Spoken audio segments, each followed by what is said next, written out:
pagkakasigaw nito ni Jesus, buong mundo po ba yun? O yun lang po sa area na yun, o narinig ng mga lahat ng mga yung nag-curse sa kanya, nagpapako. Pero nayanig yung lugar na yun, di ba? Kaya siya sumigaw. So, ang sabi ng Panginoon, sumigaw na malakas si Jesus, Ama, sa mga kamoy pinagkakatiwala ko ang aking spirito. Sabi niya sa aking ginawa, ipinaragdan ni Jesus sa mga tao na nagpapako sa kanya.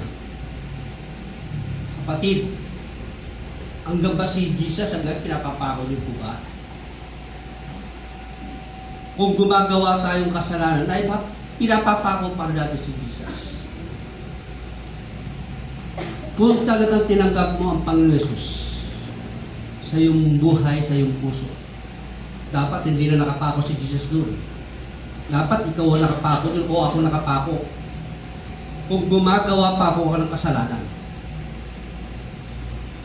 Kasi ang kasalanan